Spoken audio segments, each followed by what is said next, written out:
Assalamualaikum warahmatullahi wabarakatuh. Innal hamdalillah nahmaduhu wa nasta'inuhu wa nastaghfiruh wa na'udzu billahi min shururi anfusina wa sayyiati a'malina. May yahdihillahu fala mudilla lahu wa may yudlil fala hadiya lahu.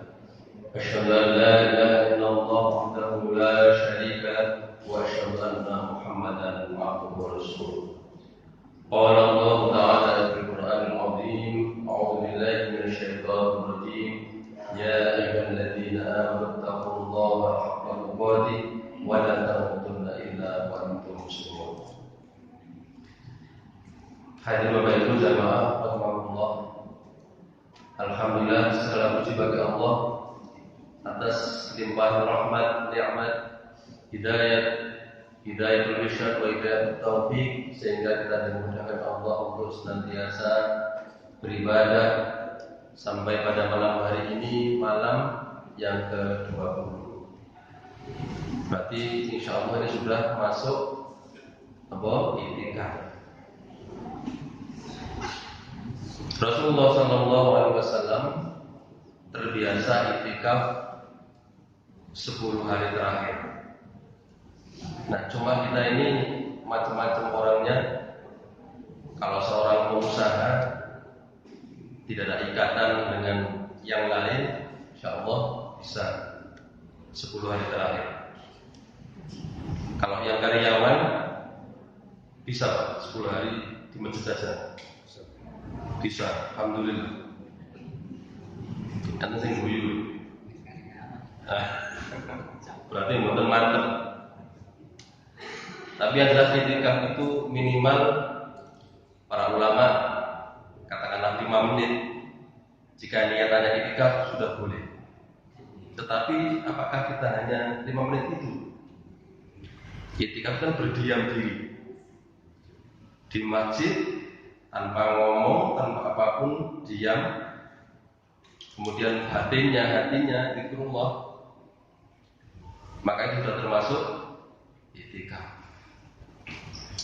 Menyesali apa yang telah dilakukan selama ini, apalagi bulan Ramadan itu adalah bulan yang penuh dengan ampunan. Man shoma ramadhana imanan wa ihtisaban ghufira lahu ma taqaddama min dhanbi. Barang siapa yang berpuasa didasari iman kepada Allah, ikhlas karena Allah bukan karena yang lain, ghufira lahu ma taqaddama min dhanbi, akan diampuni dosa-dosanya yang telah berlalu. Tapi ini dosa-dosa kecil. Dosa yang besar tentunya harus bertaubat. Dan orang yang bertaubat itu sungguh dicintai oleh Allah Subhanahu wa taala. Innallaha yuhibbut tawwabina wa yuhibbul mutatahhirin. Sesungguhnya Allah cinta kepada orang-orang yang bertaubat dan senantiasa mensucikan dirinya, baik secara lahiriah wudu, secara batin adalah tidak menyekutukan Allah Subhanahu wa taala. Puasa kita sudah dapat ampunan dari Allah. Kemudian malam harinya, setiap amalan yang kita lakukan saat malam hari termasuk tarawih, itu semua juga sama, diampuni dosa-dosanya yang telah lalu.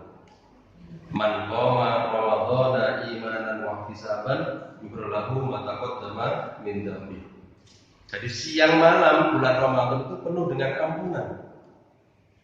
Maka kemudian jangan sia-siakan waktu yang mulia ini untuk terus beribadah kepada Allah. Jika ada hal yang memang itu ternyata berbuat syirik kepada Allah, maka segera bertaubat supaya kita nanti di akhir Ramadan menjadi orang-orang yang bersih, badan kita lahir maupun batin. Nah, kemudian bagaimana dengan harta kita? Tentunya harta kita Allah memerintahkan kepada kita untuk membayar zakat. Badan kita sudah bebas dari dosa, yang kecil maupun yang besar sudah semuanya terbebas menjadi orang yang bersih. Bagaimana dengan harta kita? Maka tentunya kita diperintahkan Allah maupun Rasulullah SAW untuk membayar zakat. Zakat itu bagi orang yang mampu Kalau pajak, Setiap orang miskin kaya semuanya dimintai pajak. Itu bedanya. Kalau zakat jelas dari orang yang kaya untuk fakir miskin. Ini malah yang miskin ngasih zakat kepada yang ngasih pajak kepada yang kaya. Nah, ini gimana? Kan terbalik. Islam memberikan solusi bagaimana kemudian ketika seseorang membayar zakat tidak hanya sekedar kewajiban, tapi fungsinya adalah untuk apa? Untuk membersihkan harta kita. Membersihkan harta kita yang diberikan kepada 8 golongan: zakat mal, zakat perdagangan, zakat pertanian, zakat perkebunan. Semuanya sesuai dengan nisabnya.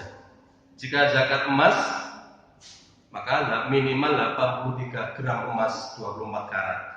Dimiliki selama setahun.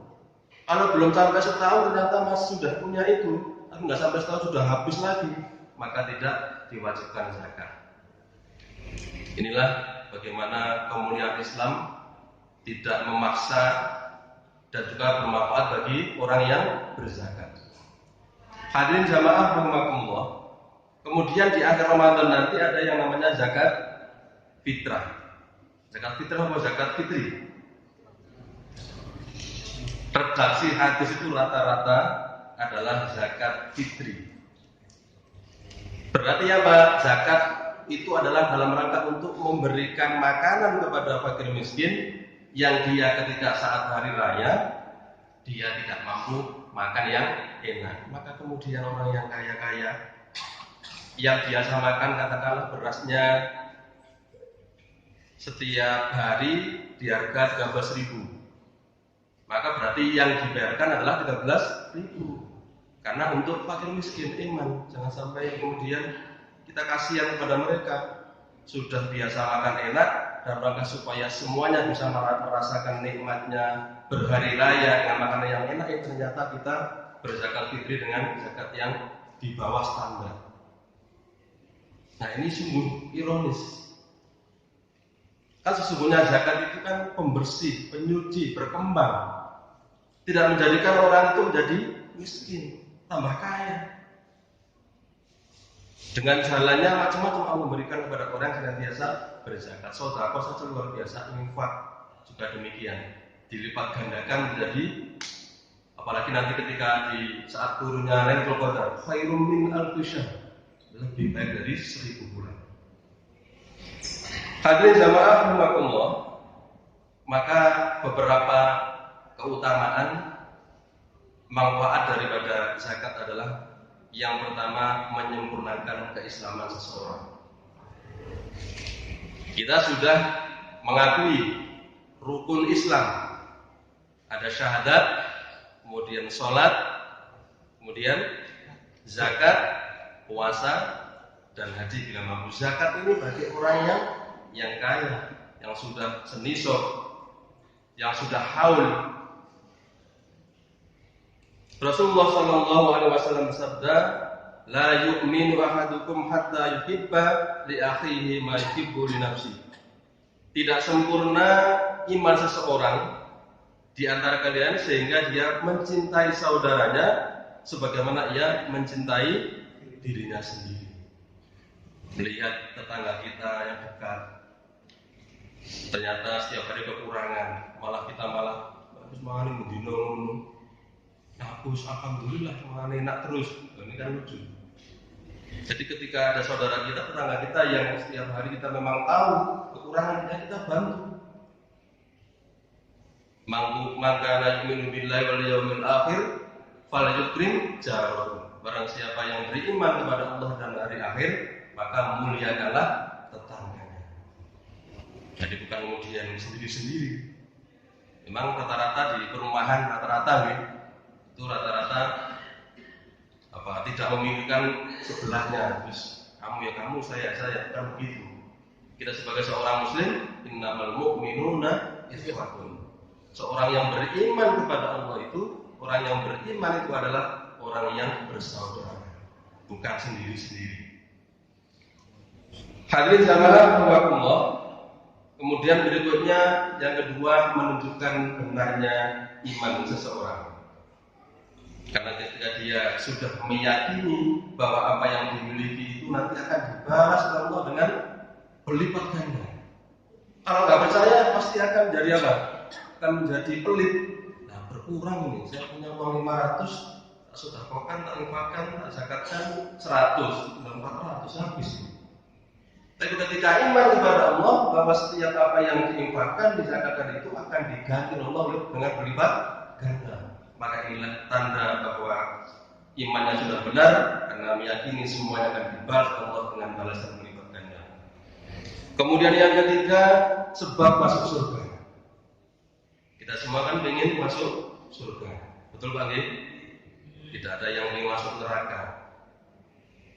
Tentunya tujuan adalah surganya Allah Subhanahu wa taala. Rasulullah sallallahu alaihi wasallam bersabda, "Inna fil jannati ghurafan. Inna fil jannati ghurafan turaduhuha min butuniha wa butunuha min zuhuriha." Faqama a'rabiyyun qala liman hiya ya Rasulullah qala liman atobal kalama wa at'amat ta'ama wa adama siyama wa shalla lillahi bil-laili wan nasu niyam. Sesungguhnya di surga terdapat kamar yang luarnya dapat dilihat dari dalam, yang di dalam bisa dilihat dari luar. Berarti tembus pandang, luar biasa. Kemudian ada seorang badui yang bertanya kepada Rasulullah sallallahu alaihi wasallam, "Kepada siapa kamar tersebut wahai ya Rasulullah?"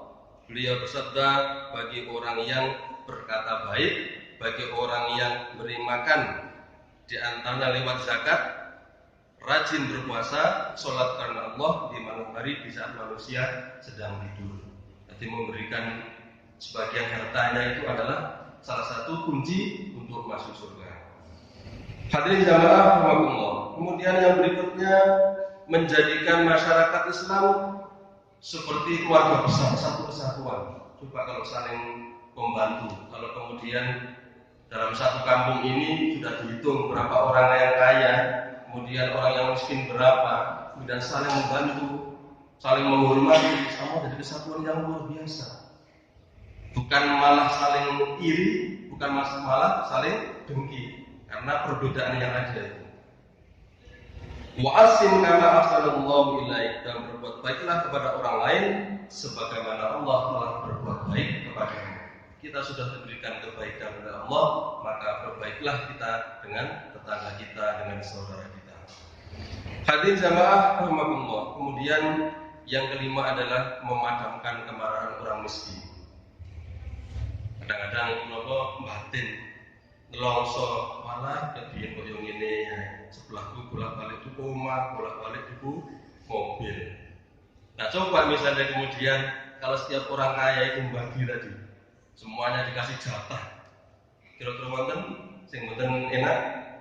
Insyaallah semuanya menjadi enak karena merasakan kenikmatan yang sama. Bahkan orang yang kaya tadi akan mendapatkan tambahan yang lebih kaya lagi. Orang yang miskin yang namanya miskin karena dibantu menjadi juga orang yang kaya, saling membantu. Kemudian berikutnya adalah menghalangi berbagai bentuk pencurian, pemaksaan dan perampasan. Kan banyak orang yang nggak bekerja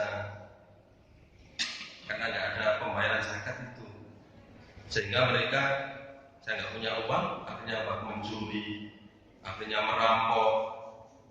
Ketika sudah merampok karena hasilnya tidak baik, maka akibatnya adalah selalu digunakan untuk kemaksiatan. Karena hal jazaa'ul ihsan illa ihsan, tidak ada balasan kebaikan kecuali kebaikan. Wa jazaa'u sayyi'atin sayyi'atun mithluha, tidak ada kejelekan kecuali kejelekan pula. Kalau dalam diri kita isinya selalu baik, maka akan mengantarkan diri kita berbuat baik. Kalau sudah isi kita ini isi yang haram, maka akan mengantarkan kita kepada hal yang tidak baik. Kemudian berikutnya yang ketujuh, menyelamatkan seseorang dari panasnya hari kiamat. Nabi sallallahu alaihi wasallam bersabda, "Kullu imri'in fi dhilli shadaqatihi hatta yufsala bainan nas." Setiap orang akan berada di naungan amalan sedekahnya hingga ia mendapatkan keputusan di tengah-tengah manusia. Jadi kalau kita ingin masuk surga, ya kita harus jika sudah mampu, kita harus bayarkan zakat kita. Kemudian berikutnya berlakukan seseorang akan lebih mengenal hukum dan aturan Allah. Ketika sudah ada aturan yang kaya memberikan 8 golongan, fakir miskin, termasuk orang yang punya hutang, termasuk mu'allaf dan seterusnya. Maka ketika itu sudah dilakukan berarti tandanya dia takwa kepada Allah karena mengikuti apa yang diperintahkan Allah Subhanahu wa taala. Yang ke-9, terkadang Allah membuka pintu rezeki dari harta yang dizakati. Sebagaimana dalam hadis, naqasat shadaqatun min mal. Sedekah tidaklah mengurangi harta. Jadi enggak usah khawatir. Insyaallah akan diberikan tambah apalagi ini di bulan Ramadan pahalanya lebih lipat ganda. Demikian yang bisa kami sampaikan, mudah-mudahan sedikit ini memberikan motivasi kepada kita senantiasa mentaati perintah Allah dan menjauh larangan Allah, termasuk membayar zakat, dan kita dimudahkan untuk masuk ke dalam surga Allah Subhanahu wa taala. Amin ya rabbal alamin. Demikian kurang lebih mohon maaf. Aku qouli wa astaghfiru innahu huwal ghafurur rahim. Assalamualaikum warahmatullahi wabarakatuh.